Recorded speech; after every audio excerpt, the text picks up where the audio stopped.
Ça marche. Allez, alors on y va. Donc, bienvenue aux habitués et à Théophile qui nous rejoint. Donc, on va quand même présenter, au moins pour toi et pour ceux qui nous rejoindraient éventuellement dans la rediff, la structure, on va dire, de ce cours, de ce cycle d'ailleurs. Donc, dans ce cycle, on présente tous les commandements de la Torah. Donc, il y a 613 mitzvot, 613 commandements, ok? Et bon, on les présente tous. Et donc, du coup, on va parler effectivement du kidnapping, on en parlera plus tard parce que ça en fait partie, c'est dans les 10 commandements.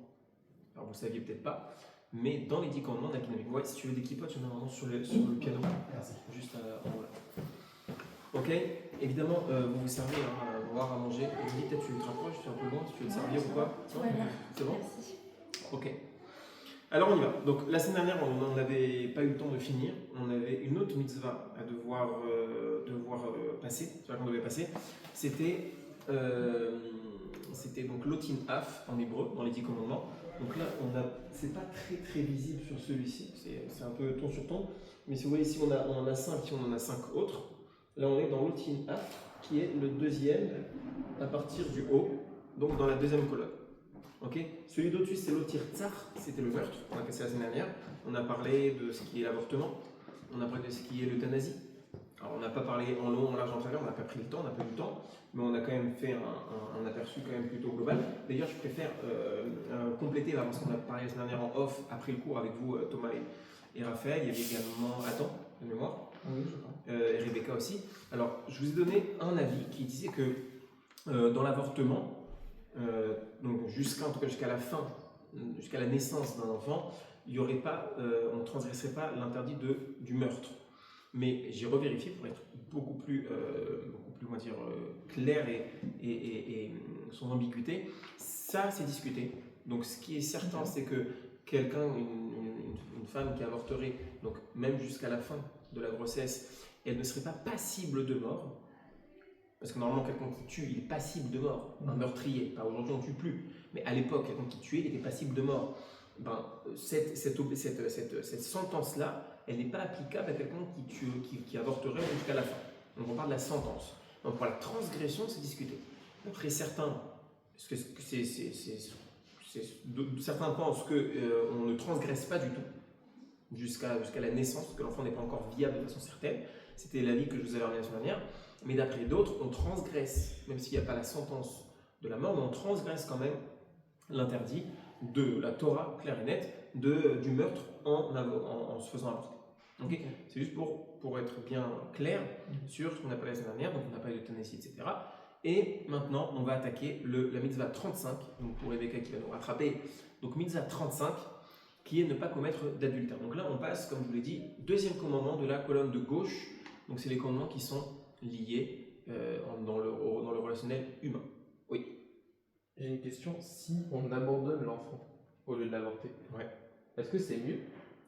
C'est mieux dans le sens il est adopté par une famille d'accueil ou quoi? Non, genre vraiment un abandon. Abandon. Ouais. Sur le pas de la porte, on pose un panier. Alors, c'est mieux. Est-ce qu'on peut se permettre de hiérarchiser? Alors oui, mieux, ça me semble quand même mieux, même si on ne va pas dire que c'est recommandé, mais mieux, c'est toujours mieux que ça, parce que d'après certains, c'est un vrai meurtre, même s'il n'y a pas encore une fois la sentence, mais c'est un vrai meurtre. Donc évidemment que ce sera toujours mieux qu'un meurtre. Maintenant, finalement, bon, ben, ça dépend de l'abandon. Si tu l'abandonnes en plein milieu du Sahara, tu le tues pas tout de suite, mais dans 3 heures, il meurt. Donc, tu le tues aussi. Voilà. Après, l'abandonner devant je sais pas moi, une association qui va venir s'en occuper. Le poser devant une synagogue. Voilà. Là, tu as bien conscience qu'il va être pris en charge dans les heures qui vont suivre. Donc, c'est pas pareil. Mais en tout cas, là, bon, c'est des solutions qui sont proposées aux femmes qui ne sont pas capables de garder leur enfant, non pas de l'abandonner, mais qui soient prises en charge. Voilà, qui soient prises en charge depuis la naissance. C'est-à-dire que cette maman, enfin cette dame, n'est pas du tout la charge de l'enfant sur elle. Bon, des solutions évidemment qu'on espère ne pas avoir besoin de mettre en place. En tout cas, donc on va attaquer l'interdit de l'adultère, donc l'otin af, l'adultère. Donc l'adultère, évidemment, donc ça concerne le fait de ne pas, l'interdit d'avoir des relations avec une personne déjà mariée à quelqu'un d'autre. Okay, ça c'est l'adultère. Il y a d'autres interdits qui sont l'inceste, okay, donc avec les différentes personnes de la famille, mais là, ici c'est l'adultère, donc c'est la notion de ne pas aller avec la femme d'un autre, ou alors une femme avec le mari d'un autre. Ok. Alors, l'interdit de la Torah, il ne s'applique pas uniquement à la relation, à la pénétration, pas uniquement ça. Il s'applique également, l'interdit de la Torah, à tout ce qui est les contacts amoureux, affectifs. Ça veut dire que d'après la Torah, quelqu'un qui enlacerait, qui ferait des câlins, qui embrasserait donc ce genre de personne, donc une femme mariée ou alors pour une femme, un homme, un autre homme, et transgresser cet interdit. Il n'y aurait pas la peine de mort, parce que normalement pour ce type de transgression, s'il y a vraiment jusqu'au bout, c'est peine de mort. Okay, on a les témoins, on a la prévention, on a tout ça, c'est la peine de mort. Okay, et là, non, il n'y aurait pas la peine de mort, parce qu'on n'est pas allé jusqu'au bout, mais la transgression, elle est quand même présente. Ok, faut le savoir, c'est important. C'est évidemment que quelqu'un qui serait tombé jusque-là, il ne faudrait pas qu'il tombe plus loin, mais en tout cas, déjà ça, transgression d'un des 10 commandements de la Torah. Oui. Est-ce que c'est forcément un contact physique? Alors, pour la transgression de la Torah, oui, mais c'est intéressant, c'est évidemment ce à quoi on voulait arriver également, c'est de dire que l'adultère, au sens propre de la Torah, c'est physique, mais qu'évidemment, ça va plus loin que cela, au moins en termes de prévention. Donc, on a par exemple un interdit des sages qui s'appelle l'interdit du Ihoud. Ihoud, c'est l'isolement. Donc les sages, c'est basé sur David Ameller, il y a des Gemarot, bref, c'est très ancien, comme quoi les sages ont interdit de s'isoler avec certaines personnes, pour certaines personnes s'isoler avec d'autres. Donc quelqu'un, un homme marié, n'a pas le droit de s'isoler avec une femme mariée, n'a pas le droit. Ouais. Okay, inversement aussi, pareillement, j'ai pas le droit de m'isoler avec ma belle-mère. Okay, alors ma belle-mère, je vais avoir pour 2 raisons. Parce que c'est ma belle-mère, donc c'est la mère de ma femme, et parce qu'elle est mariée. Okay, imaginons que, jusqu'à 120 ans pour mon beau-père, mais ou quelqu'un qui a perdu son beau-père, et sa belle-mère donc qui est veuve maintenant, donc elle n'est plus mariée, mais il n'a quand même pas le droit de s'isoler avec elle parce qu'elle lui est interdite en tant que belle-mère. Et c'est que du sexe opposé ou? Alors, très intéressant. Les sages n'ont pas interdit l'isolement avec donc, du même sexe, donc homme et homme. Mais malgré tout, les décisionnaires contemporains vont avoir une approche différente pour ce qui est des personnes qui sont suspectées de façon, on va dire, assumée d'homosexualité. Et donc, il y a l'interdit étant assumé, étant avéré, alors il y aura aussi l'interdit de l'isolement. Mais de façon générale, c'est sexe opposé. Okay, donc ça, c'est l'isolement, oui. Je suis un peu étonné pour la belle-mère, parce qu'on peut se dire qu'ils sont mariés, c'est de la même famille, Ouais. c'est comme rester avec sa mère. Non, oui, tu as raison. Mais en fait, les seules personnes qui font exception à la règle sont, donc pour un homme, sa sœur, okay, et même sa sœur, il y a une limitation à 1 mois. On peut pas s'isoler avec sa sœur plus d'1 mois de suite. Il faut passer 1 nuit ou 2 à l'extérieur pour revenir. Ouais, c'est assez précis, hein, c'est très très précis. La sœur, il y a une limitation. La mère, il n'y a aucune limitation. Aucune. On peut aller avec sa mère pendant 50 ans de suite, en solo, que nous deux, il n'y a aucun problème. La grand-mère, pareil. Donc ça, c'est les ascendants. Pardon, les ascendants et les descendants, pareil. Un homme peut vivre avec sa fille, avec sa petite fille. Okay, il n'y a pas de souci. Mais sinon, ce qui est les tantes, les cousines, belle-mère, belle-fille, même que ce soit la même famille, malgré tout, ce sont des personnes sur lesquelles il y a encore potentiellement une tentation, même si on a du mal à s'imaginer un jeune homme qui a 25 ans, sa belle-mère qui en a 60, quel rapport, mais ça change rien. On a vu des histoires, malheureusement, c'est pas exceptionnel de voir des aventures et des problèmes comme ça avec des personnes qui ont des 20 ou 30 ans d'écart. Ça arrive, ok, donc voilà pourquoi les sages ont interdit même sur 10 ans. Okay, en tout cas, concernant la fidélité, donc comme tu l'as mentionné, la fidélité, on va dire dans l'absolu de l'intérêt de la Torah, c'est quand il y a une transgression physique, mais malgré tout, quelqu'un qui, malgré tout, évidemment que les sages, c'est un peu la raison qui l'impose, vont rajouter tout ce qui est infidélité, même indépendamment du physique, d'accord, donc des déclarations d'amour, une proximité qu'on développerait, d'intimité, etc., avec une personne du sexe opposé qui on ne peut pas avoir de relation, qui n'est pas notre femme, qui est la femme d'un autre, etc. Évidemment que c'est aussi interdit, mais pas au même niveau. Quelqu'un qui transgresserait ne transgresserait pas l'interdit de la Torah. Quand tu dis isolement, c'est tous les deux dans la même pièce? Par exemple, si je prends un café avec quelqu'un, du coup il y a du monde? Non, pas la même pièce. La même pièce. Une pièce, isolement, il y a plein de conditions. C'est dans des conditions où personne ne peut entrer dans la pièce. D'accord. C'est pour ça que, bon, je ne sais pas si vous avez déjà été confronté à cela, mais moi c'est le cas quand on va des fois chez des docteurs. Donc ça m'est déjà arrivé d'aller chez une docteure femme orthodoxe, et donc je suis le seul à rentrer, elle laisse la porte ouverte. La porte entrouverte. Ou alors, s'il y a un ou une secrétaire, elle va lui dire tu rentres quand tu veux, ou alors elle même sait qu'elle peut entrer quand elle veut. Du coup, on n'est pas réellement isolé. Ou inversement, pour la femme qui irait chez un professionnel, chez un docteur, donc un homme, pareil aussi, il y aurait les mêmes conditions. Donc de façon générale, voilà qu'on fait attention, c'est des cas qui arrivent beaucoup pour tous les cas de babysit, d'accord, les babysitting, des cas qui arrivent pour les femmes de ménage, d'accord, ou des prestations, des gens qui viennent à la maison, des employés, des ouvriers ou quoi, des choses auxquelles il faut faire attention. Ouais. C'est assez dense comme règle. Voilà, faut les apprendre, faut les connaître. En tout cas, voilà, c'est une chose qui a été mise en place par les sages en prévention. Ok, on n'est pas ici en train de dire qu'on est tous des pervers, etc. C'est juste que les sages ont conscience du fait que la transgression ne vient pas du jour au lendemain. Un homme qui est fidèle pendant 20 ans, 25 ans, c'est pas du jour au lendemain qu'il va tomber. Ça n'existe pas. C'est pas possible, c'est pas humain, on n'est pas fou, on n'est pas bipolaire. Et nécessairement, ça va venir progressivement. C'est pour ça que, comme tu disais, Raphaël, évidemment que on pourrait se dire au début que un petit mot sympathique à la collègue de bureau, ça va pas aller plus loin, mais ça va pas aller plus loin tout de suite. C'est pas tout de suite qu'on va tomber le jour même. Mais un petit mot aujourd'hui et un autre petit mot un peu plus précis la semaine d'après, une technique de drague toute simple. Enfin, c'est même pas volontaire, mais progressivement c'est comme ça que ça va. Et ensuite, ça peut déboucher jusqu'à un isolement, on va dire même pas prémédité. Mais finalement, on est les deux dans la salle des archives et elle n'est pas fréquentée, ou alors on reste à la fin de la journée de taf à 20h, il n'y a plus personne, on est parti, il n'y a plus que nous deux. Et si c'était la première fois qu'on tombe dans cette situation, il n'y aurait rien eu, mais vu qu'il y a eu quand même quelques rapprochements, quelques petits mots avant, alors on arrive à ça. Donc c'est pas qu'on nous soupçonne de prime abord d'être des goujats, ni pour les hommes ni pour les femmes, mais juste la Torah et les sages ont conscience de la nature humaine qui progressivement descend et ouvre des portes jusqu'à arriver à la transgression ultime, ce qu'on veut éviter évidemment. Et donc voilà pourquoi on doit, les sages ont mis ces barrières-là supplémentaires. Ok. Alors on avance. Donc d'abord cet interdit de l'adultère ne concerne pas que les juifs. C'est également une des 7 lois Noachim. Encore, l'humanité tout entière est concernée.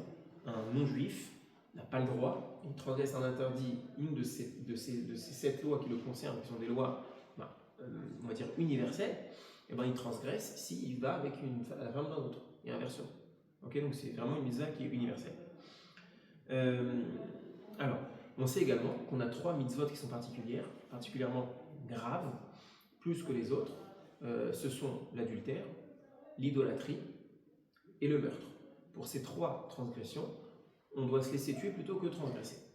Donc si quelqu'un venait à menacer une personne de le tuer s'il n'avait pas une relation avec la femme d'un autre, il devrait se laisser tuer.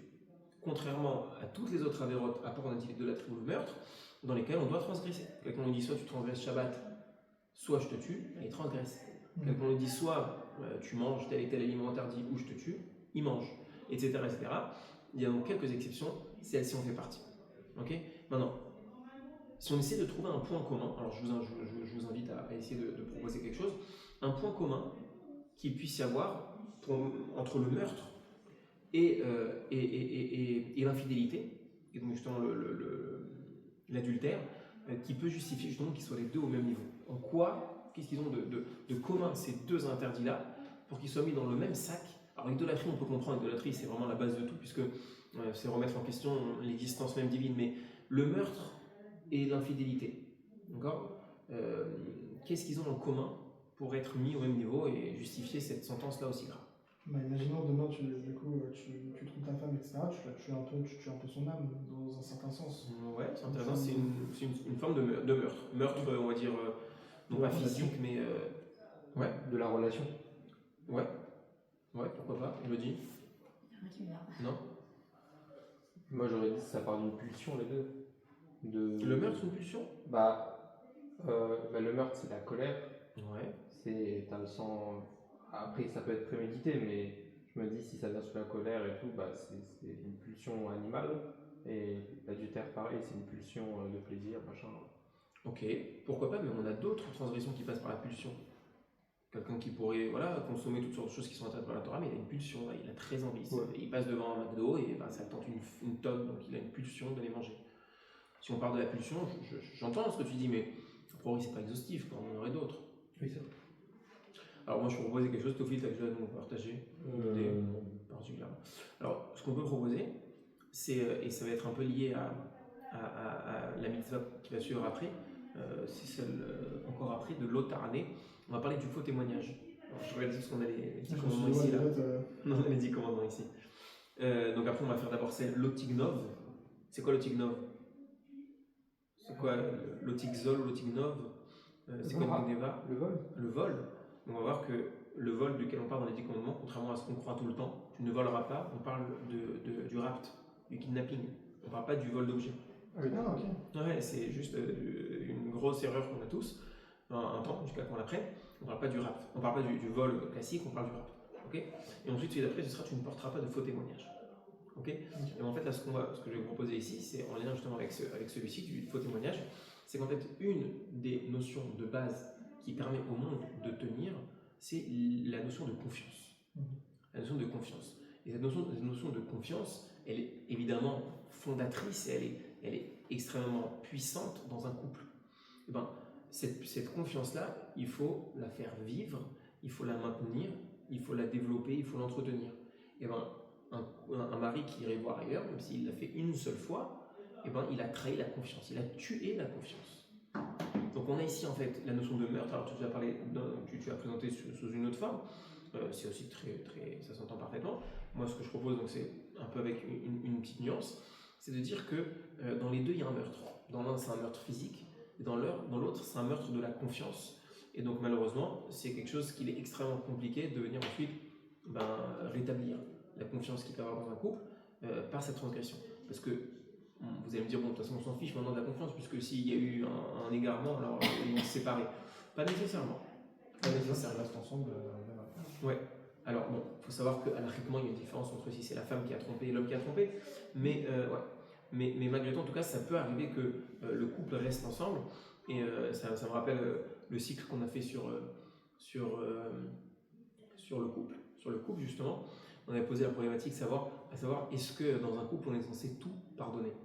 Est-ce qu'on peut tout pardonner? Est-ce que l'amour pardonne tout? Est-ce que l'amour permet de tout pardonner? Alors, quand j'ai posé la question, les personnes qui étaient présentes s'interrogeaient à savoir de quoi je parlais quand je parlais de tout. Alors au début, ils commençaient avec des exemples soft, parce qu'ils m'ont dit pas l'adultère, pas ça quand même. Alors je leur ai dit non, on va pas aller jusque-là, et je me suis permis de dire encore que. Ils m'ont dit c'est quoi, c'est encore que. Alors je suis allé progressivement. J'ai proposé l'idée suivante. Imaginons qu'on ait un couple qui a un projet, un gros projet d'achat d'une maison. C'est un projet, ça prend du temps à mettre en place, etc. Donc pour l'instant, on coffre. Pendant 2, 3 ans, 4 ans, 5 ans, on coffre, on met de côté de l'argent pour le projet maison. Et ils ont des bons salaires, pas trop de sorties, donc ils arrivent à mettre de côté quand même de façon très sérieuse tous les ans. Imaginons qu'au bout de 5 ans, la femme découvre que son mari a tout cramé au jeu. Il a tout cramé. Il y avait 70 000 de côté, il a tout cramé. Plus rien. On pardonne ou on pardonne pas? C'est compliqué. C'est compliqué. Alors, donc au début, on prenait des exemples beaucoup plus simples, quoi. Donc, je sais pas, il est sorti avec ses potes alors qu'il avait dit qu'il sortirait plus, machin. Bon, ça va, on va passer à autre chose. Ok. Mais là, on parle d'un gros truc quand même. Alors, on avait développé un petit peu de savoir et de dire qu'en fait, oui, l'amour peut permettre de tout pardonner. C'est juste que évidemment, ça va être on va dire, dépendant de l'amour qui s'est développé dans le couple. Tu vas coffrer de la même façon. Pardon? Tu vas pas coffrer de la même façon. Non, pas du tout. Mais en tout cas, c'est en fonction de l'amour. Donc c'est très proportionnel. Donc, plus il y a de l'amour qui s'est installé, donc qui s'est construit avec les années, plus on pourra pardonner de grandes choses. Et je disais qu'en réalité, dans l'absolu, même ça peut être pardonné. C'est-à-dire, mais il faut un amour, mais briton armé. C'est-à-dire au bout de 30 ans de relation, mais honnête, pas le type qui a joué en double jeu. D'accord, il y a eu une vraie relation, et malheureusement, il est double. Il est tombé, ça ne justifie rien, on n'est pas en train d'excuser quoi que ce soit, mais concrètement, il est tombé. Alors on fait quoi? Parce que pendant 30 ans, il était le meilleur mari du monde, fidèle, parfait, et pas le moindre écart, rien du tout. Et une fois, il est tombé. Bon. Je pardonne en vrai. Alors, en vrai, d'abord, quand j'ai demandé ça, je me rappelle qu'on était une quinzaine ou une vingtaine, tous les hommes ont dit que oui, tout est pardonnable, et toutes les femmes ont dit que non. T'étais là, Yoni, ou pas? T'étais pas là? C'était assez marrant. On dirait que les hommes se protègent, on ne sait jamais. On ne sait jamais ce qui pourra arriver. Mais voilà, dans l'idée, oui, on pourrait tout pardonner. Mais bon, voilà, c'est encore un autre sujet. En tout cas, voilà, ici, c'est la notion de confiance que l'on tue par justement cet adultère-là. Et ben, c'est irréversible dans une certaine mesure, même si ça, voilà, ça peut quand même évoluer en fonction avec les années, etc. Mais de base, il y a une confiance qui était présente, qui sera très compliquée de récupérer s'il y a une transgression pareille. Et donc, ce qu'il faut comprendre, c'est que donc, dans le couple, la Torah attend une fidélité parfaite et absolue. Et en fait, on l'a déjà dit dans d'autres cours, on avait parlé de ça beaucoup dans le cours sur Kibbout Avaim, c'est qu'en fait, il faut comprendre comme ça. Nous, on est là ici, on est des petits humains. Okay, je dis des petits humains parce qu'on a parlé dans la semaine dernière de la notion de l'humilité. Et je vous ai parlé pas avant des moyens d'acquérir l'humilité. Un des moyens, moi je l'ai présenté de moi-même, mais je l'ai étudié aussi ailleurs, à part ça, c'est par l'étude de la cosmologie. Dans le sens où, quand tu étudies un petit peu l'immensité de l'univers, tu te rends compte combien toi, tu es microscopique. Okay, nous, on n'est même pas une goutte d'eau à l'échelle de 1000 milliards d'océans. Vous prenez tous les océans de la planète, vous les multipliez par des milliards, et ben chacun de nous n'est même pas une goutte d'eau à l'échelle de tout ça. Quand on prend un humain à l'échelle de l'univers, on est microscopique, on est tout petit. Ok? Mais vraiment. Et maintenant, on nous demande à nous de venir avoir un comportement à l'image d'Hachem. Donc on nous dit, on attend de nous des choses énormes. Alors, comment attendre des choses énormes d'un petit moustique tel que nous? D'ailleurs, j'en parle de rien, c'est parce que les petits Youssouf ont eu familial, justement. Oui, mais chacun de nous, il a une mission qui est la sienne. Donc, indépendant des autres, d'abord, il doit atteindre des grandes choses. Alors, comment on fait? J'ai employé l'exemple du moustique parce que c'est la Gemara qui le dit. Le Talmud, il dit, il y a un Talmud qui est extrêmement intéressant sur justement la notion de l'humilité, et il dit que pour un peu travailler son orgueil, eh ben, il faut prendre conscience que même le moustique a été créé avant l'homme. Quand un homme il va se prendre pour très puissant à l'échelle du monde, il dit détends-toi. Le petit moustique là-bas, il a été créé avant toi. Donc calme-toi. Et ben en fait, comment on fait alors? On est petit et on attend de nous des grandes choses. Comment on fait? Et ben en fait, ce qui est incroyable, ce qui est magnifique, on l'a déjà dit dans le cours du respect des parents, c'est qu'Hachem, en fait, il nous donne des travaux pratiques. Hachem nous dit, vous allez aimer Dieu, vous m'aimerez. Il y a écrit Ve'afta et Hachem Elokecha. On le dit dans le schéma Israël tous les jours. Ve'afta et Hachem Elokecha. Tu aimeras Hachem ton Dieu. Comment je fais pour aimer Dieu? Comment? On me dit, tu respecteras Dieu. Comment je fais pour respecter Dieu? On me dit, tu honoreras Dieu. Comment je fais pour honorer Dieu? Et on me demande plein de choses qui sont transcendants et qui sont beaucoup trop éloignés de la nature humaine de base. Comment je fais? C'est pas humain, c'est pas normal, c'est pas honnête de me demander des choses qui sont a priori beaucoup trop élevées pour ma situation de petit humain. Et bien en fait, ce qu'Hachem nous a fait, c'est qu'il nous a présenté également des travaux pratiques. C'est-à-dire, tu dois honorer Dieu, je te donne à ton échelle un moyen de développer ce que veut dire de l'honneur avec tes parents. Tu dois les craindre, tu dois craindre Dieu. Écrit qu'on doit craindre Dieu. Je te donne à l'échelle humaine des travaux pratiques, comment tu vas réussir à développer la crainte. Et bien en fait, pour le couple, c'est la même chose.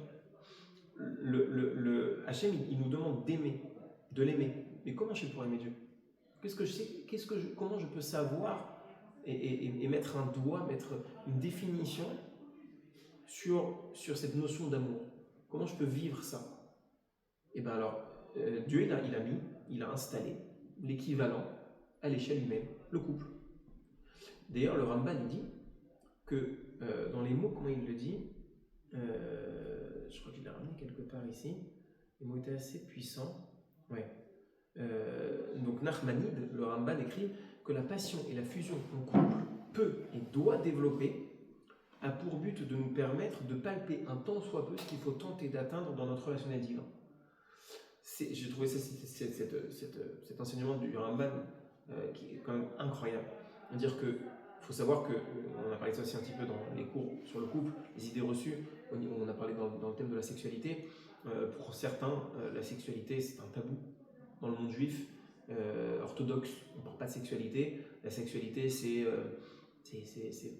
négatif, c'est quelque chose qu'il faut éviter ou qu'il faut beaucoup cadrer, etc. Alors qu'en fait, pas du tout. Alors oui, elle a un cadre comme tout a un cadre, tout doit avoir un cadre. Mais en réalité, dans un couple orthodoxe qui a été formé de façon normale, voilà, un courant normal, et une sexualité totalement épanouie, avec quasiment, voire aucun interdit, d'accord, aucune pratique problématique, et c'est extrêmement débridé. Et le Ramban nous dit que il faut qu'il y ait une passion dans le couple, dans les relations, une passion mais genre débordante, une passion brûlante, vraiment quelque chose de très très très fort. Et il dit que on attend de cela dans un couple, on attend de cela d'un couple, parce qu'en fait c'est juste une façon de pouvoir vivre humainement ce qu'on est censé réussir à développer vis-à-vis d'Hachem. Alors c'est fou, parce qu'on a du mal à s'imaginer la passion, on va dire charnelle, on la connaît, on la tutoie, on la touche, on la palpe, on la vit, encore, on l'expérimente réellement. Mais en fait, il dit le Rambam que ça nous est demandé, et la vie de couple nous est demandée, parce que c'est un moyen de pouvoir vivre à notre échelle ce que veut dire de l'amour, ce que veut dire de la passion, ce que veut dire, voilà, on parle de la passion, on parle de l'amour. Je disais des exemples simples, c'est ce qu'on est censé vivre dans un couple, réussir à développer, entretenir, c'est que voilà, je suis marié avec ma femme depuis 15 ans maintenant, et si un jour elle doit voyager pour 2 jours en province ou autre, quand elle va revenir, je vais l'attendre avec impatience, ça va me manquer. Quand elle va revenir, je vais être heureux et je vais avoir des étoiles dans les yeux, comme si on était jeunes fiancés et que je ne l'ai pas vu depuis 3 semaines, 1 mois. Et je dois l'attendre avec la même attente, la même envie, la même passion. Et en fait, ça, on est censé calquer ça sur la relation avec Hachem. Ça veut dire, j'ai fait ma prière ce matin, ok, et maintenant dans ma journée, j'ai des envies constantes de me remettre en relation avec Hachem. Pourquoi? Parce que j'ai eu des hauts et des bas, des situations qui m'ont dérangé, qui m'ont interpellé, et des besoins qui se sont réveillés, etc. J'ai qu'une attente, j'ai qu'une envie, c'est de pouvoir me remettre en relation avec Hachem, de pouvoir le reprier. Parce que j'ai cette attente-là qui est vibrante, qui est présente, qui est vivante en moi, de pouvoir rentrer de nouveau en relation avec Hachem. En fait, je ne peux vivre ça, je ne peux expérimenter ça de façon vraiment ressentie, pas juste une idée hypothétique, mais vraiment ressentie, que si je l'expérimentais concrètement. Ce ne serait pas honnête de la part d'Hachem de nous demander de vivre certaines choses vis-à-vis de lui si on n'avait pas les moyens de le vivre à notre échelle. Donc Hachem nous a donné des moyens de le vivre à notre échelle. C'est ça qui est magnifique et c'est ça qui nous fait prendre conscience de combien tout ce qu'on vit ici, en réalité, c'est à chaque fois des petites pièces d'un puzzle qui s'embriquent pour permettre de créer une image globale qui va justement nous permettre d'atteindre le but pour qu'on est là. On est des parcelles divines, des étincelles divines qui n'ont qu'une attente, c'est de retrouver leur source, leur origine. La Neshama, elle attend ça. Donc en fait, tu veux dire que l'amour pour l'être humain sera un moyen matériel pour atteindre l'amour spirituel. Exactement. C'est exactement ça. Et c'est pas que pour l'amour, c'est pour tout. Toutes les attentes, toutes les mitzvot qu'on a ici, elles vont nous permettre de venir mettre en application de façon concrète certains aspects de notre vie qui vont nous permettre ensuite de pouvoir calquer cela vis-à-vis d'Hachem. Tout. C'est comme ça que ça fonctionne. Ok. Alors on avance, donc je m'en arrête. Oui, en fait. Parce que du coup, tu as posé la question, pourquoi on met en parallèle l'adultère et le meurtre?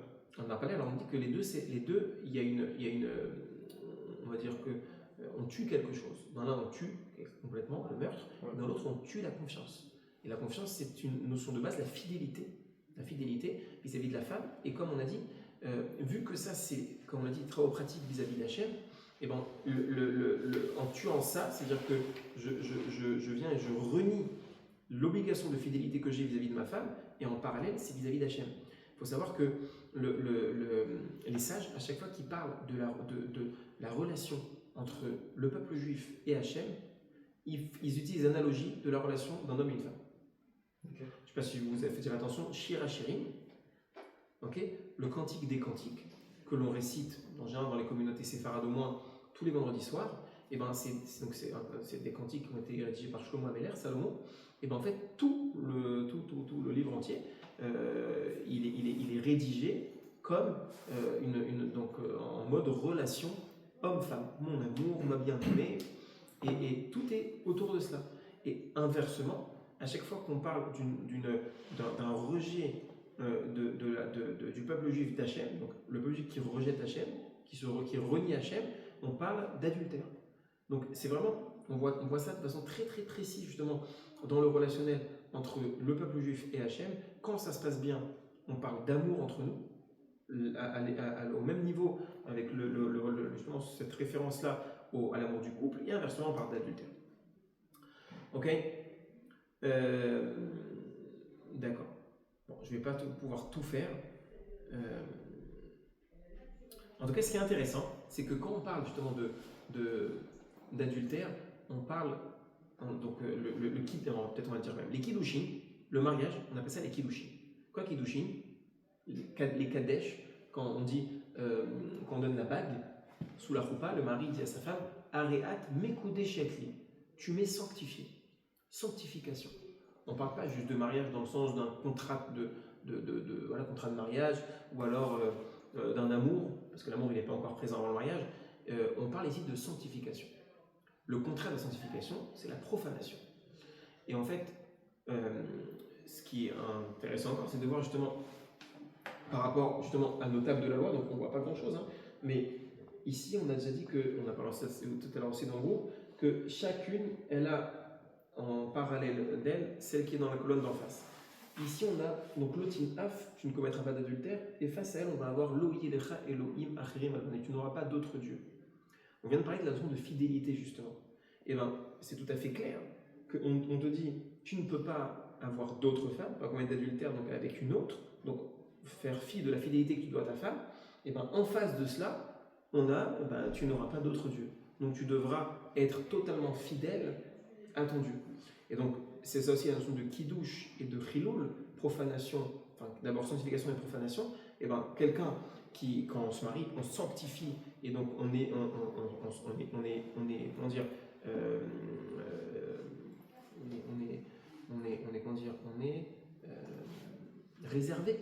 réservé l'un à l'autre. Et bien pareil pour la relation avec Hachem, Hachem il nous a réservé. On est le peuple élu, donc on a une relation d'exclusivité avec Hachem, dans un sens comme dans l'autre. Okay, donc on voit ce parallèle entre les deux tables de la loi. Bienvenue Rebecca. T'essaies de passer en secret, mais c'est bon. Non mais je suis pas sur la caméra. Donc. C'est bon, c'est parfait. D'accord. Donc comme on l'a dit tout à l'heure, la fidélité attendue dans un couple n'est pas uniquement physique, elle est également émotionnelle, affective et même intellectuelle.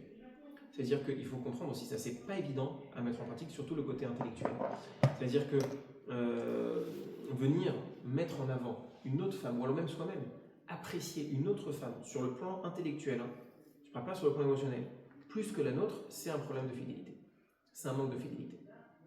Ça veut dire qu'on doit voir chez notre femme le top à tous les aspects.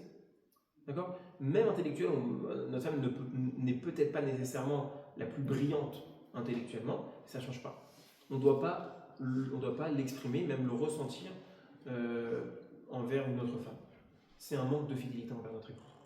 Okay ? Donc la fidélité, elle est vraiment globale, elle englobe tous les aspects. Donc on a parlé ensuite de... voilà, donc on dit qu'on allait mentionner quand même, si on avance doucement, on allait mentionner évidemment l'interdit de la préservation du regard. Donc on parle de la fidélité émotionnelle, fidélité affective, fidélité intellectuelle, évidemment que la préservation du regard en fait largement partie. Alors, vous allez me dire, mais bon, on n'est pas encore mariés, en quoi ça nous concerne? Non, ça nous concerne déjà. Parce qu'on a parlé de la pornographie, on n'est même pas obligé d'aller aussi loin que la pornographie, mais on peut même s'arrêter à des contenus, on va dire, un peu moins extrémiste, moins extrême, mais finalement, on attend de nous une fidélité absolue. Et donc, pour un homme marié, il n'y a pas trop de questions, ça s'entend de base, c'est logique que la pornographie, c'est un manque de fidélité absolue envers son épouse. Ça s'entend, c'est évident, c'est logique. Maintenant, le problème, il est que même avant cela, pourquoi en quoi c'est tellement gênant?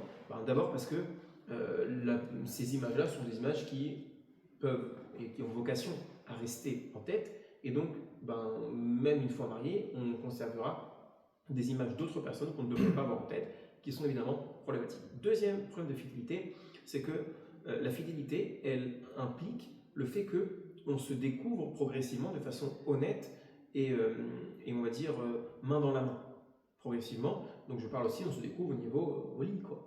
Et quelqu'un qui aurait consulté des choses précédemment, avant le mariage, il démarre avec des préjugés, il démarre avec des attentes, avec des prérequis, avec il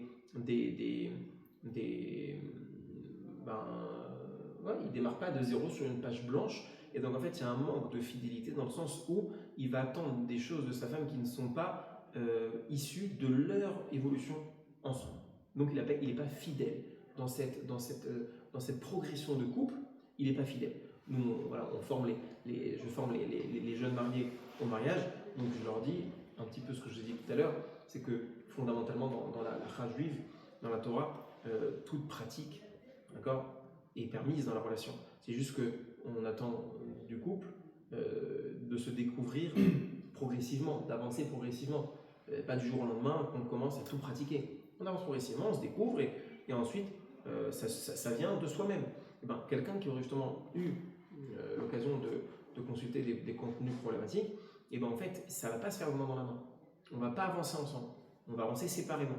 Parce que l'un, il va avoir des attentes, il va aller plus vite que ce que son couple aurait développé. Donc là aussi, c'est un manque de fidélité évident. Également aussi, il y a un gros problème, c'est en termes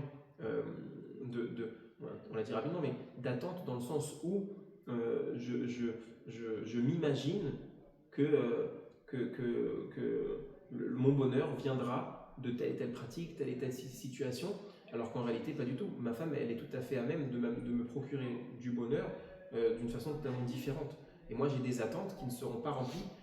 Ça peut aussi nous renvoyer à ce qu'on parlera après dans la convoitise. Donc, on veut dans la pause. Okay. Évidemment, s'il y a des questions, des remarques, Moi, j'ai une question. Ouais. Parce que, en fait, ton discours il est très joli, mais j'ai l'impression que c'est très théorique dans le sens où, dans la société, quand on peut préserver son regard, quand on va dans la rue, on ne peut pas fermer les yeux devant les gens qui passent, on ne peut pas regarder dans un film, il y a des scènes, des choses comme ça. Et j'ai l'impression que si on veut vraiment faire ce que tu dis, on se cloisonne dans quelque chose de très, très, très, très fermé qui est marginal de la société actuelle.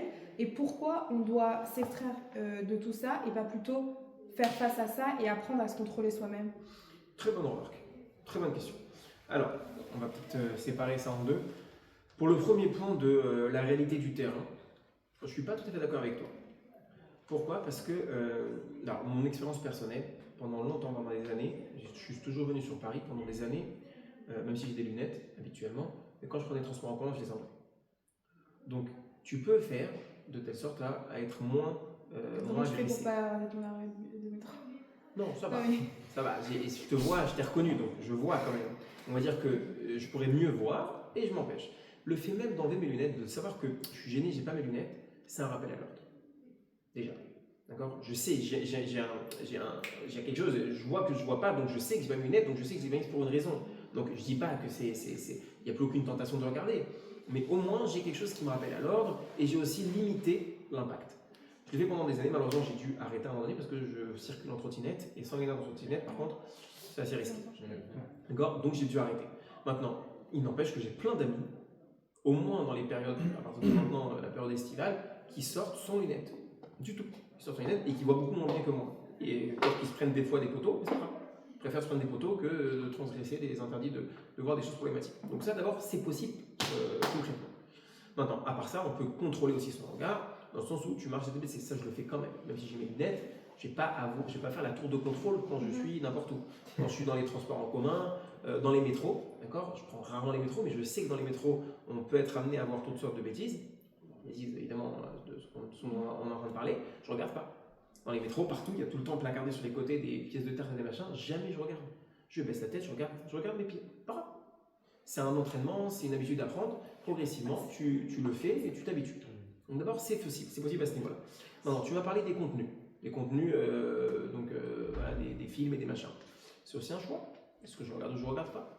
Et ce que je veux dire, c'est que des fois, justement, le fait de s'isoler tant que ça provoque, chez les sœurs de personnes, ça provoque une frustration qui fait qu'ils vont encore plus sexualiser des choses qui ne le sont pas. Juste le simple, les relations hommes-femmes le plus platonique possible.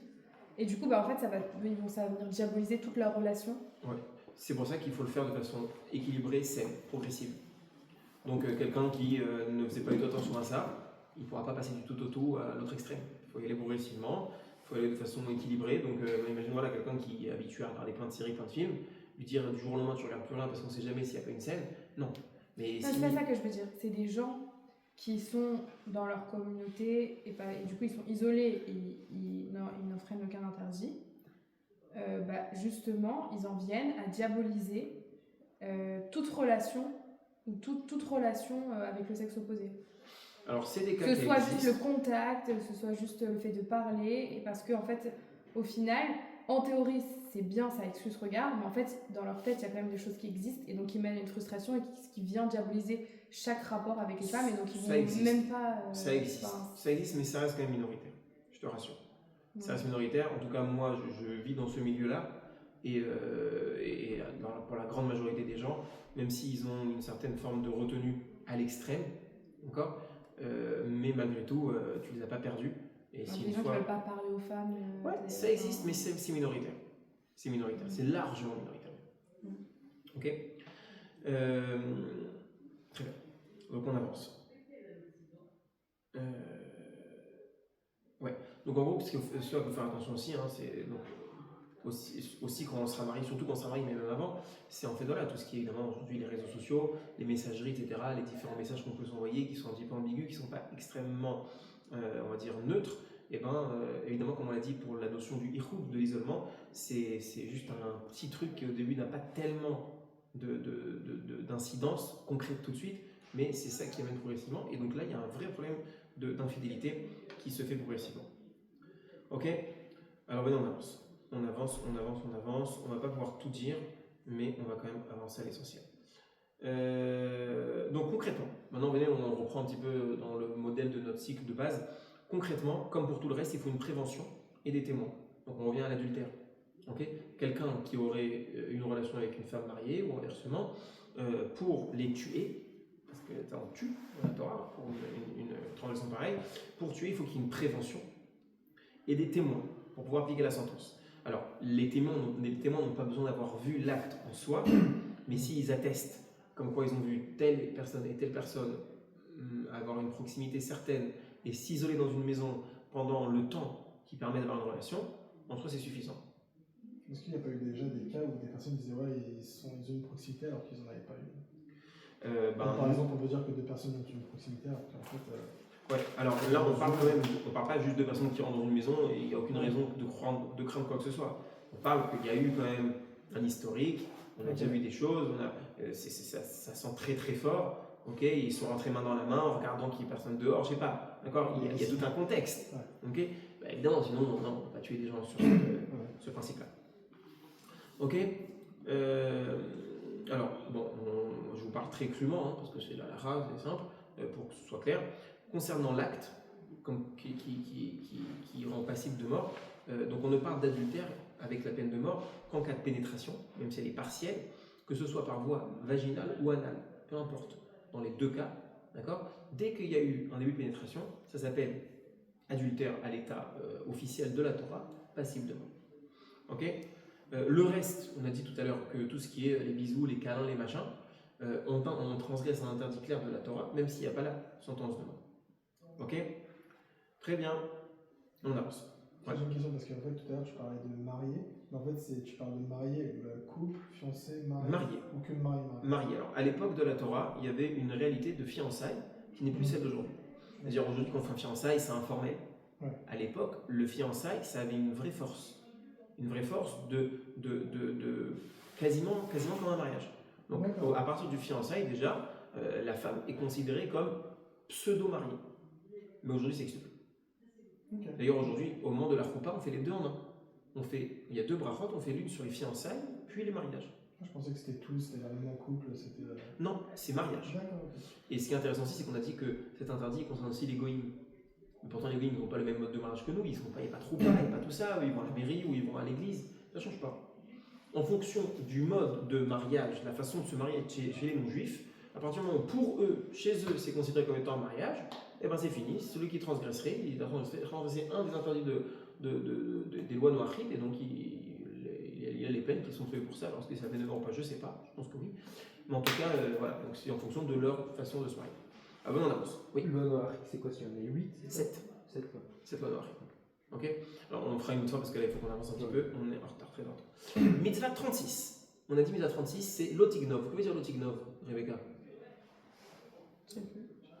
Alors, est-ce que tu connais bien les 10 commandements? Tu ne tueras pas, tu ne commettras pas d'adultère, tu ne voleras pas. Alors, on dit que tu voleras pas dans la Torah, les 10 commandements, ce n'est pas voler un objet, mais c'est kidnapper. Okay, c'est le rapt. Alors, c'est important, on va donner vraiment juste 2 détails, après on passe à la suite, parce que je n'ai pas pris le temps de m'arrêter tellement là-dessus. Il n'y a aucune différence concernant l'âge de la personne qu'on a enlevée. Une personne qui enlèverait un petit bébé ou qui enlèverait une personne de 80 ans, ça ne change rien. C'est un rapt et il est passible de mort. Passible de mort. Alors, quand on parle d'un rapt qui mène à la mort, justement, c'est seulement celui qui a revendu la personne. C'est un détail aussi qui est hyper important. Quelqu'un qui enlève une autre personne, finalement il le relâche. Non. Alors, il a transgressé un interdit de la Torah, certes, c'est clair, mais la peine de mort n'est donnée qu'à quelqu'un qui a volé une personne, qui a kidnappé une personne, puis qui l'a revendue, ou qui a loué ses services. Donc un proxénète, etc.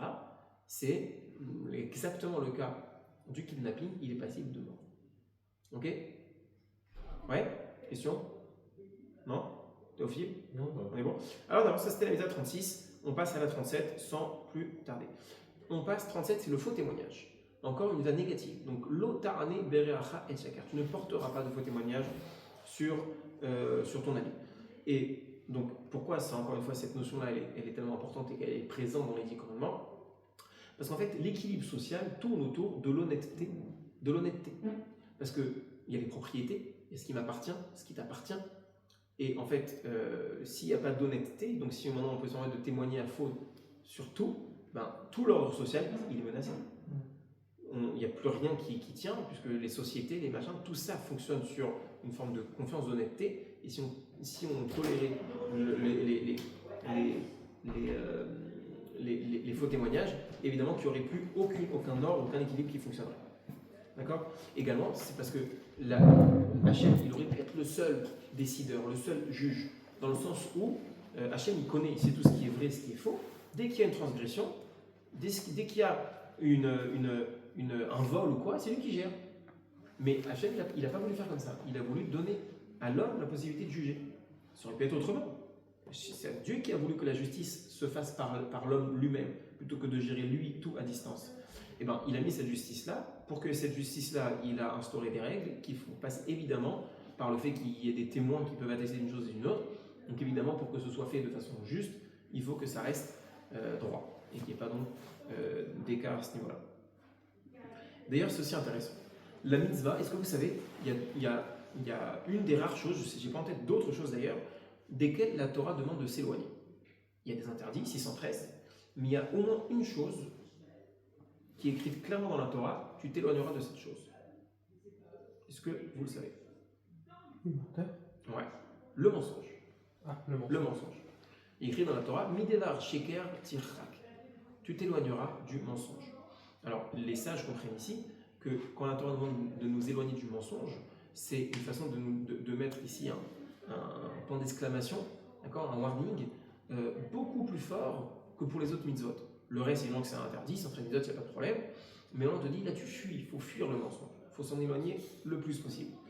Et en fait, oui, on nous dit de fuir ça parce que ça peut, comme on l'a dit, ça peut complètement chambouler l'ordre mondial de façon générale.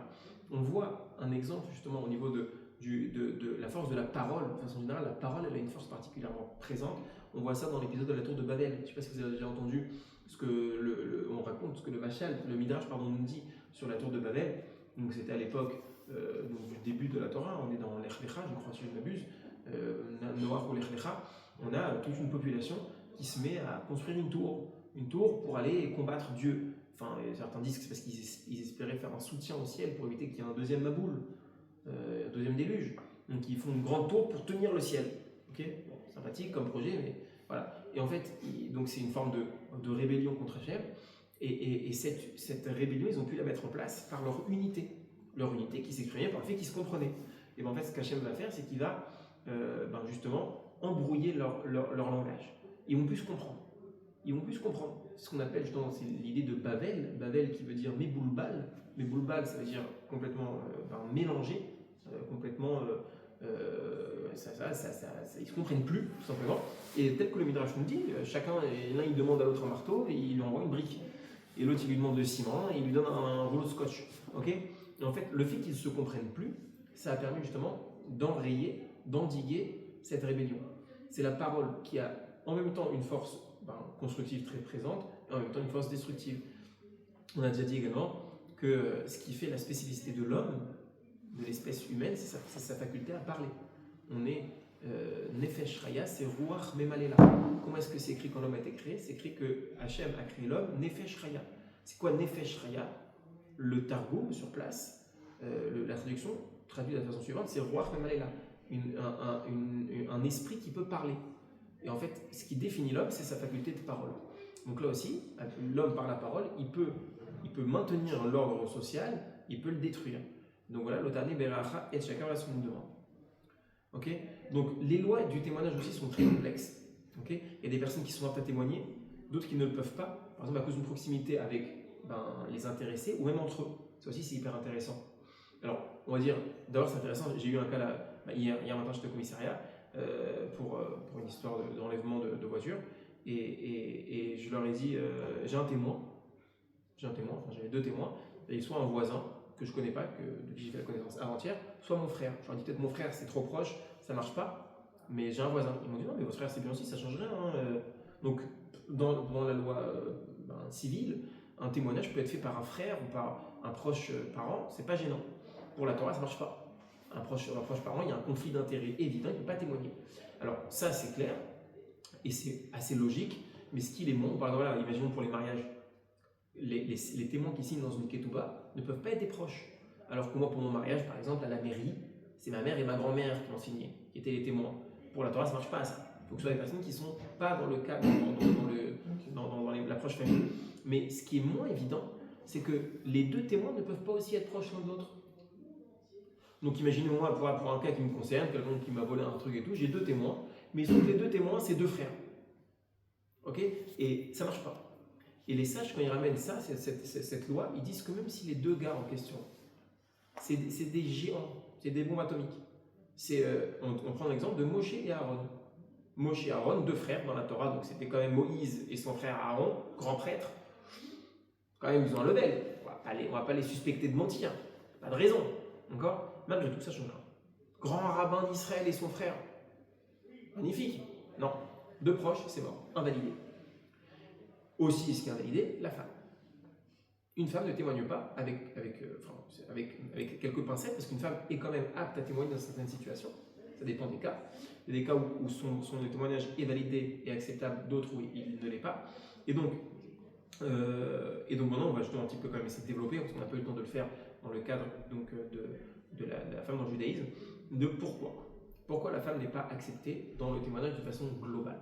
Alors, je vais vous proposer d'abord ce qu'il dit le Chinour, puisque c'est sur lui qu'on se base. Lui, il dit c'est parce qu'on a besoin pour le témoignage d'un avis totalement factuel. Et les femmes, de par leur nature plus sentimentale, c'est une nature qui est réelle et qui est souhaitable, qui est celle que Dieu a voulu, risquent de ne pas porter un témoignage totalement factuel qui se base sur des faits, sur une réalité objective, mais de mêler un petit peu certaines considérations, certains sentiments dedans qui vont même fausser leur vision de la réalité. D'abord, même des hommes, chez des hommes ça peut arriver, sauf que des hommes en général sont quand même plus terre à terre, vont être moins sensibles dans leur nature de base. Après, on peut avoir des hommes qui sont plus sensibles que des femmes, c'est pas la question. Mais en tout cas, on a besoin pour un témoignage que ce soit 100% factuel. Imaginez-vous, on a parlé du cas de 2 personnes qui vont s'isoler dans une maison et ben, une femme, elle est beaucoup plus émotive. Elle va dire ah oui, je suis sûr qu'il y a un truc, ça fait longtemps, ça fait des mois que je me doute qu'il y a une histoire entre ces deux-là, ils sont rentrés sûr qu'il y a un truc. Un homme, il ne va pas fonctionner comme ça. Il va dire attends. Est-ce qu'on a vu un truc, on n'a pas vu un truc? Est-ce que concrètement, je les ai vus s'embrasser avant, je les ai vus se donner la main, je les ai vus concrètement? Donc ici, on est en train de parler de gars qui vont potentiellement venir à tuer. D'accord? C'est ce couple-là. On risque de les tuer. On ne peut pas se permettre de venir le faire sur des estimations ou alors sur un témoignage qui n'est pas 100% véridique. Voilà pourquoi, d'après le Chinour, les femmes ont été retirées de tout ce qui est la procédure du témoignage. Mais j'ai découvert une autre explication, peut-être un petit peu plus recherchée. Bon, je ne sais pas si on peut se permettre de dire ça contre le Chinour. En tout cas, c'est la suivante. C'est que la Torah a préservé la sensibilité de la femme. C'est-à-dire que Hachem, il a créé les hommes, il a créé les femmes, il a créé chacun et chacune avec un certain lot, d'accord? Donc les hommes avec ce qui fait l'homme de façon générale et la femme avec ce qui fait la femme de façon générale, et c'est bénéfique pour l'ordre du monde. On a besoin des deux. On a besoin d'une sensibilité accrue, on a besoin de personnes qui sont plus terre à terre. On a besoin de tout. C'est un ensemble. On a déjà dit dans plusieurs cours que le fonctionnement, le modèle du monde, c'est la synthèse. Thèse, antithèse, synthèse. À chaque fois, il y a l'un l'autre et on obtient un produit des deux qui donne la synthèse. On a l'homme et la femme qui produisent une synthèse, le couple. Okay? Et bien en fait, on a besoin de tout. Donc la femme qui a été créée avec sa sensibilité, c'est indispensable pour le monde. S'il n'y avait pas cette sensibilité-là, ce serait néfaste sur plein d'aspects qu'on n'a pas le temps de développer maintenant. Mais c'est extrêmement vaste. On a besoin de cette sensibilité. Donc la femme, la Torah a dit, la femme exclut du témoignage. Pourquoi? Tout simplement, imaginez-vous que vous ayez une situation où il y a un crime qui est en train d'être commis, donc un crime de n'importe quel type, et on dit aux femmes, mesdames, partez. Ne restez pas, ça ne sert à rien, de toute façon, vous n'avez pas besoin d'être là pour ensuite pouvoir témoigner, parce qu'on n'acceptera pas votre témoignage, alors partez. On conserve votre sensibilité. Aux hommes, par contre, on dit restez. Parce que la Torah, elle oblige une personne qui peut potentiellement témoigner à le faire. Donc maintenant, s'il se passe quelque chose, tu ne peux pas te dire non, je pars, je préfère pas voir, comme ça je ne me mêle pas. Pas du tout, tu as une obligation de rester. Tu dois rester parce qu'on a besoin de toi pour maintenir l'ordre social, encore une fois. Parce que là, s'il se passe un crime, s'il se passe un viol ou je ne sais quoi, tu restes. Tu peux arrêter, tu les arrêtes, évidemment, tu t'interposes.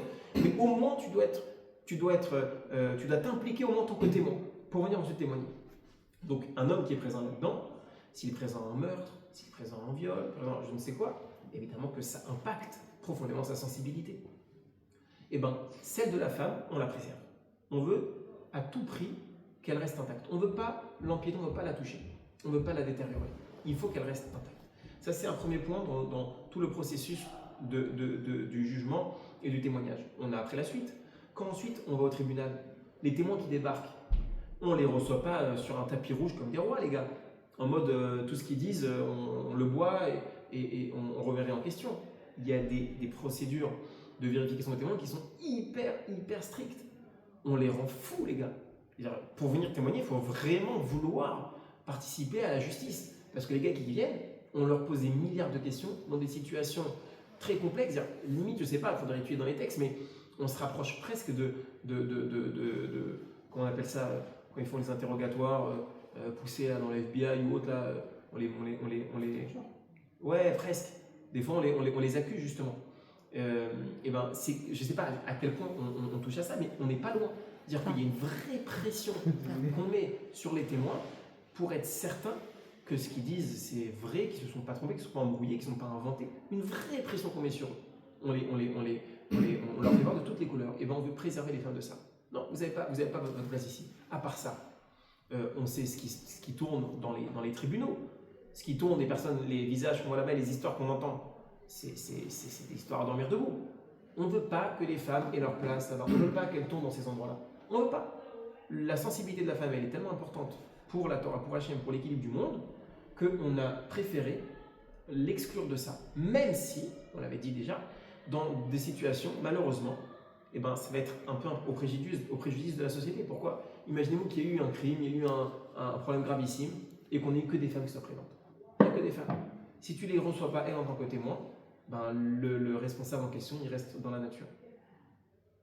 Ouais, malheureusement. Ça, c'est l'exception. Ouais. Mais c'est quoi l'idée? C'est qu'on a préféré prendre ce risque-là, que dans certains cas, on ne puisse pas arrêter quelqu'un parce qu'on n'a que des femmes qui ont vu, pour préserver la sensibilité. Dans ces cas-là, les femmes, elles témoignent pas non plus. Elles témoigneront pas? Non, on ne pourra pas. C'est quoi l'exception alors? Non, il n'y a pas d'exception. C'est-à-dire que ça, effectivement, c'est pas une exception dans le sens de. Ça aurait pu. Des cas où les femmes elles témoignent. C'est des cas, par exemple, pour témoigner qu'elle a vu un homme mort, d'accord? Et cet homme était marié, donc elle va permettre à la femme de cet homme-là de se remarier. Mais si c'est juste des femmes, les potentiels témoins. Il n'y a pas, on peut pas. Alors, je pense c'est un peu ce qu'on va dire, on va dire un vice, d'accord, dans cette histoire-là, et qui va empêcher d'arrêter quelqu'un. Mais en fait, ce qu'il faut comprendre, c'est que c'est une question de préjudice ou d'avantage, ou comment dire, de positif et de négatif. Donc, pardon? Oui, c'est un balancement. Donc, d'un côté, tu risques dans certaines situations extraordinaires d'empêcher l'arrestation de quelqu'un parce que tu n'as que des femmes qui ont vu.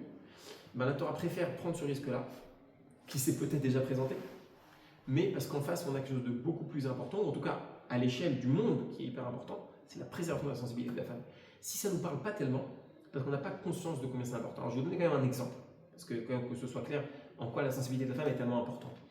Il faut savoir qu'elle est importante pour elle-même, mais elle est importante pour ce qu'elle représente à l'échelle de l'humanité. J'en parle vraiment dans le couple. On dit dans le couple qu'un homme, il ne doit pas dénigrer quand il voit sa femme qui est hyper émotionnelle, ultra sensible, et que pour un rien, elle est soit hyper heureuse, mais pour rien du tout, elle rentre dans plein d'états, et dans l'autre sens, pour un petit truc qui va la frustrer, la peiner, etc.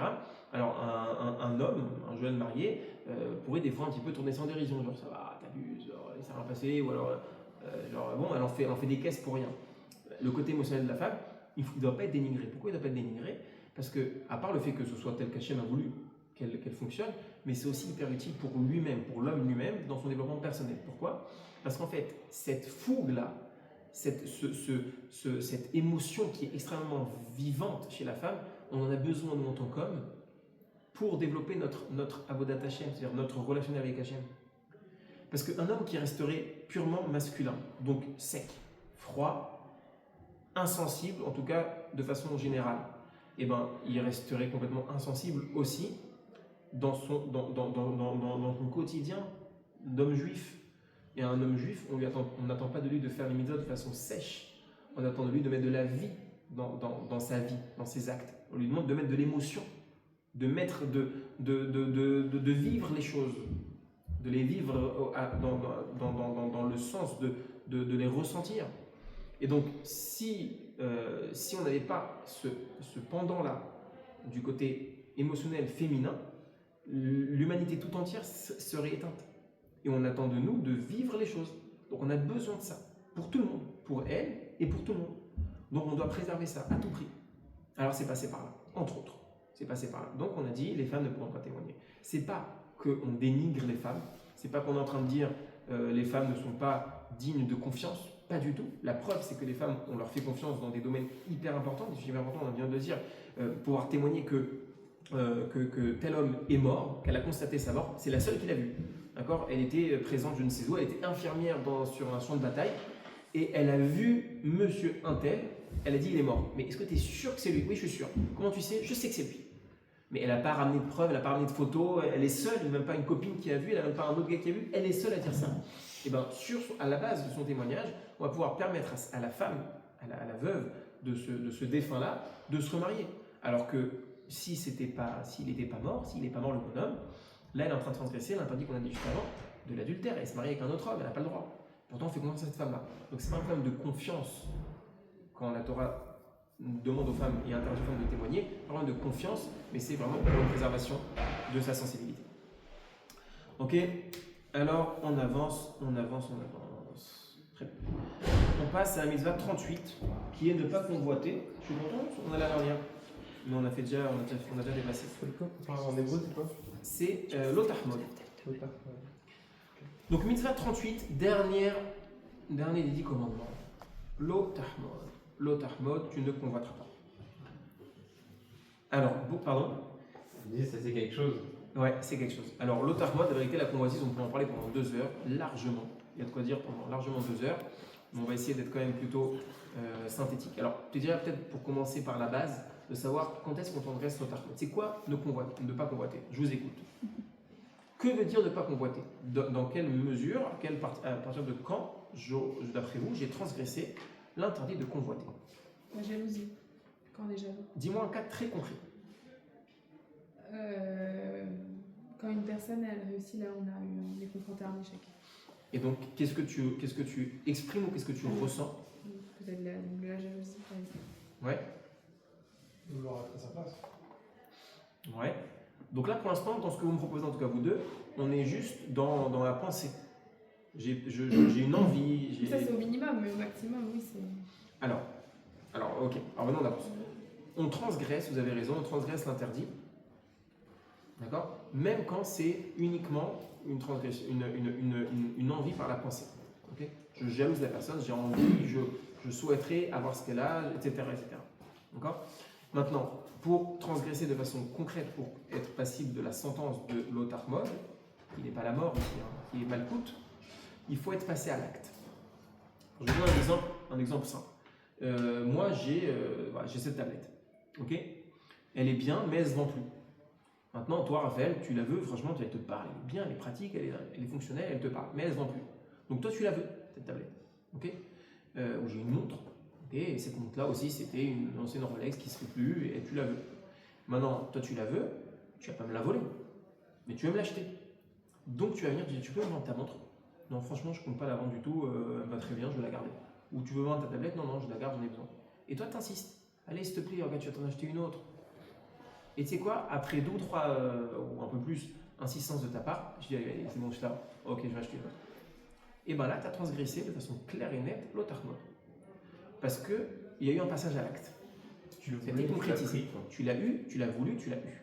Maintenant, si tu n'as pas réussi à l'avoir, tu as insisté et je ne t'ai pas donné, tu auras quand même transgressé, mais il n'y aura pas la sentence de malcoute. Mais par contre, si tu as eu la montre, tu me l'as achetée. Hein, et je te l'ai vendue en toute conscience. Tu ne m'as pas forcé. Mais tu as voulu la chose qui m'appartient et tu l'as reçue, tu as transgressé. C'est quoi malcoute? Malcoute, c'est les 39 coups. Ah, d'accord. Ouais. Par contre, inversement, voilà, j'ai un objet, j'ai cette tablette-là, tu me dis c'est quoi cette marque-là et tout, et elle te parle et tu aimerais acheter la même, tu vas acheter la même, tu as rien transgressé. Parce que tu ne veux pas ce que j'ai, tu veux quelque chose qui est semblable à ce que j'ai. C'est pas l'otahmod. Tu veux pas ce que j'ai.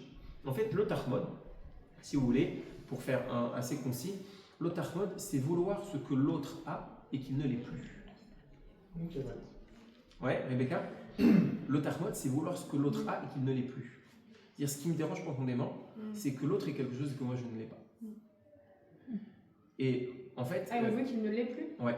Il y a une exclusivité en fait. Il veut, voilà, exactement. Je vois il une va maison. trop dessus. Voilà. C'est forcément matériel.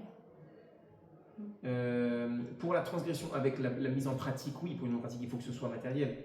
Mais la personne transgressée, mais c'est pas matériel. Elle veut le poste d'une personne. Après, imaginons qu'elle a réussi à faire virer la personne pour prendre son poste. C'est intéressant.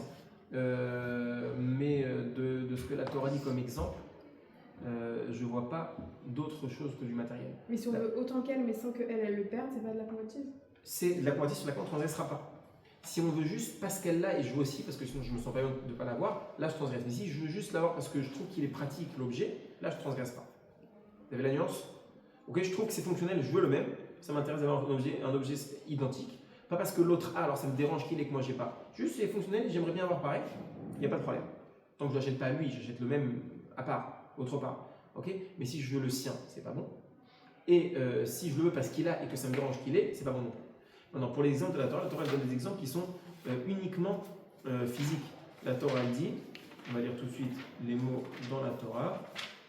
Et est-ce que par exemple, si on veut, tu le veux, et tu veux que l'autre l'ait plus, Ouais. et une fois qu'il l'a plus, c'est bon? Bah oui, tu as transgressé, Ouais. en premier temps, bien sûr. Il y a écrit comme ça, lotahmod, bet re'echa. Tu ne convoiteras pas la maison de ton ami. Lotahmod eshad re'echa. Tu ne convoiteras pas la femme de ton ami. Ve'avdo va'amato, ni son esclave, ni sa servante. Ve'shoro va'chamoro, ni son bœuf, ni son âne. Ve'chol asher le'recha, et tout ce qui appartient à ton ami. Au passage d'ailleurs, c'est intéressant, il y a un admour. C'est quoi un admour? Un admour, c'est une autorité chassidique, autorité rabbinique, mais chez les chassidim. Chassidim, c'est ceux, vous savez, les cours chassidiques, c'est qui proviennent d'Europe de l'Est, qui ont créé des cours avec un rabbin, un rabbi, le rabbi avec ses élèves, etc., ses disciples. Donc ça, c'est des chassidim. Alors on a un admour, un chef chassidique, justement, qui dit la chose suivante. Il pose la question. Il dit, je comprends pas pourquoi la Torah, elle dit quelque chose d'assez étonnant. Elle te dit, tu ne convoiteras pas la maison de ton ami, ni sa femme, son esclave, sa servante, son bœuf et son âne. Et après, elle répète Vechol Asher Le'erecha, et tout ce qui appartient à ton ami. Bon, c'est bon, tu m'as donné toutes les catégories. Tu m'as parlé de la maison, donc tu m'as parlé de l'immobilier, tu m'as parlé de la femme, tu m'as parlé de ses propriétés humaines, ses propriétés matérielles. Bon, tu m'as tout dit. Pourquoi t'attends de me redire Vechol Asher Le'erecha? Pourquoi cette redondance? Qu'est-ce que vous en dites? J'ai deux théories. Vas-y. Soit c'est pour enfoncer le clou, montrer que c'est vraiment important. Soit c'est on parle d'autre chose. Par exemple, je sais pas, on aime bien, je sais pas, sa manière de parler.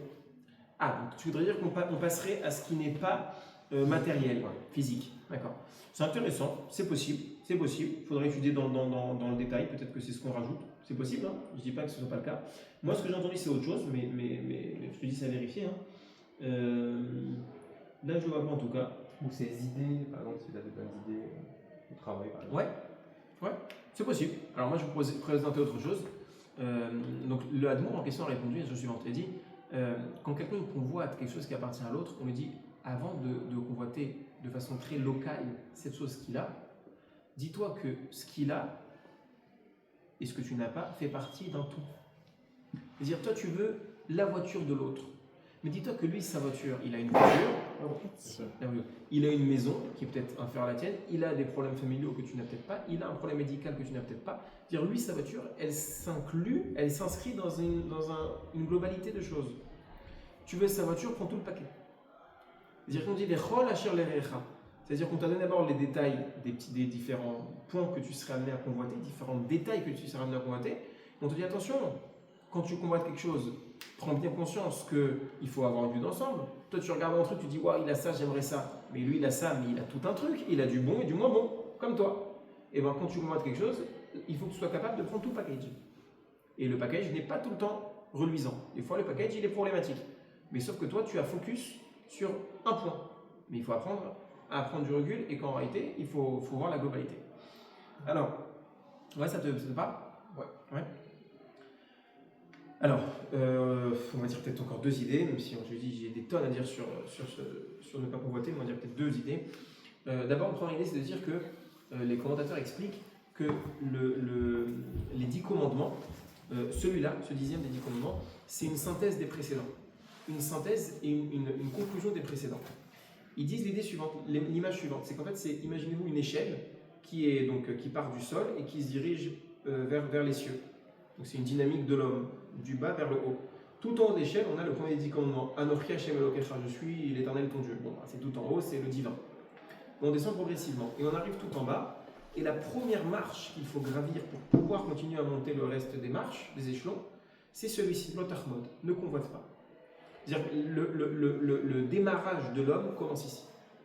C'est intéressant de voir que, bon, je ne vais pas vous faire tout le truc, tout le développement, mais dans la sidra de l'Ech Lecha, on parle là-bas de Abraham Avinu, qui est venu un petit peu prêcher la parole divine auprès des peuples de la terre, et plutôt que de leur parler de plein de choses, il a mis en avant un seul sujet, un seul domaine, c'est la convoitise. C'est de dire, je suis content de ce que j'ai, je n'ai pas besoin de plus. C'est la seule chose qu'il leur a dit.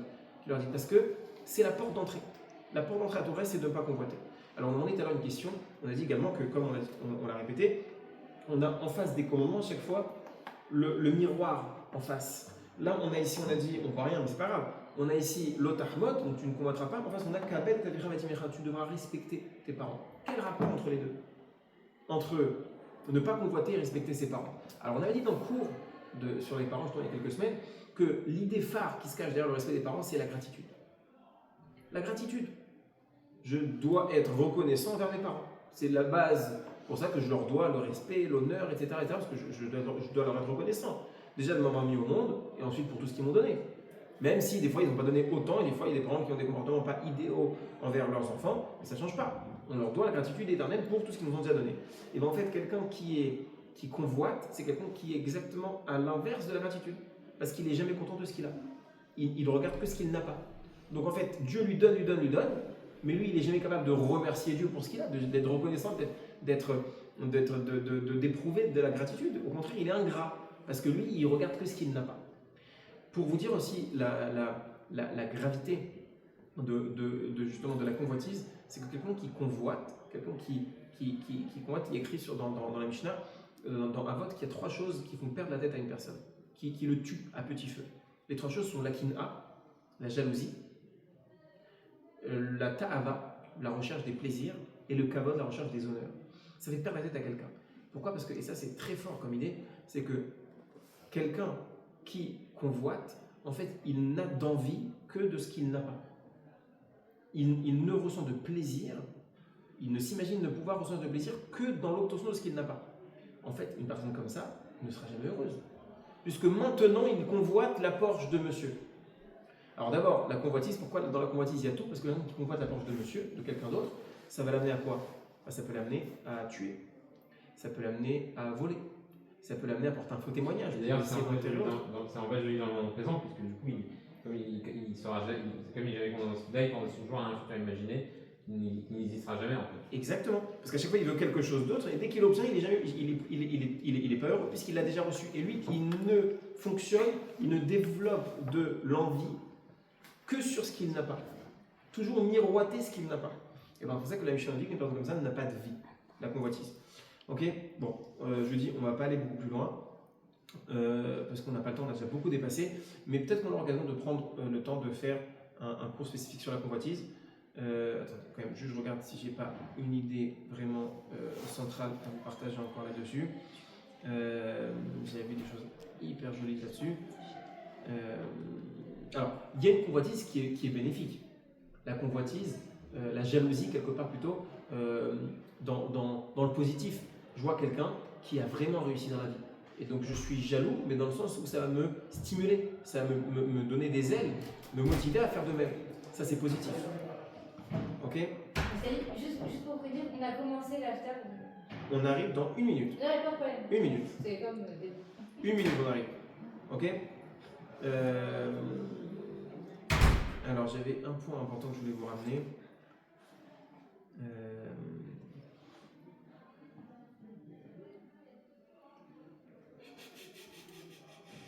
C'est où cette histoire ?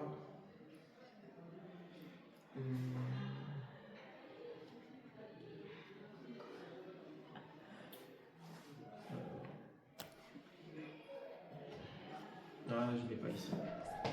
Je l'ai pas ici. Je l'ai pas. Je l'ai oublié. Il y avait une idée très intéressante que je voulais vous ramener, mais que je ne retrouve pas.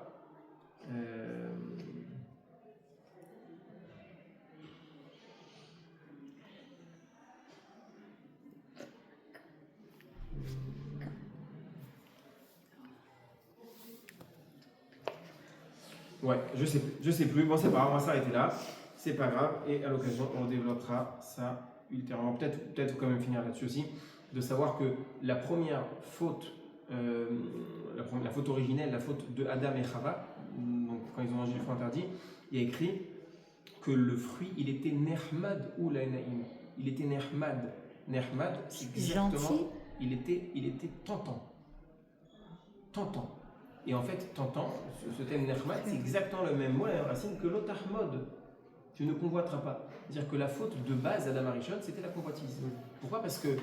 Pourquoi c'est incroyable ? Parce que Adam Arishon, donc Adam, il a fauté le jour de sa création. Le jour de sa création, il a été mis dans un jardin, dans un verger, avec tous les fruits qui existent au monde. Imaginez-vous le nombre de centaines de fruits qui existent. Et on lui a dit, il y en a un que tu ne peux pas manger.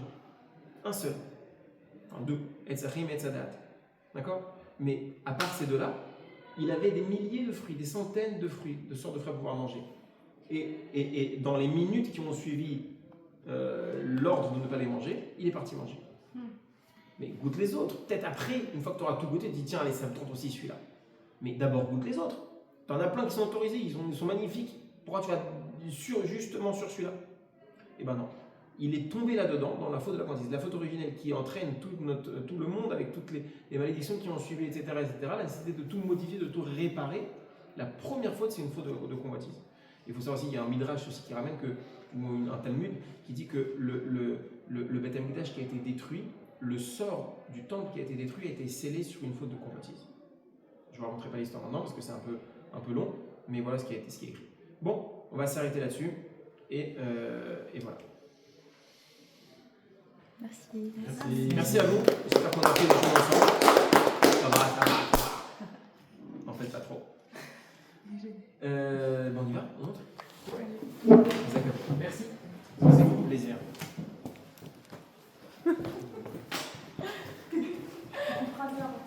Pardon? Je couperai quoi? La fin, on fait couper. Mais c'est déjà coupé là. Tu as déjà coupé? Non?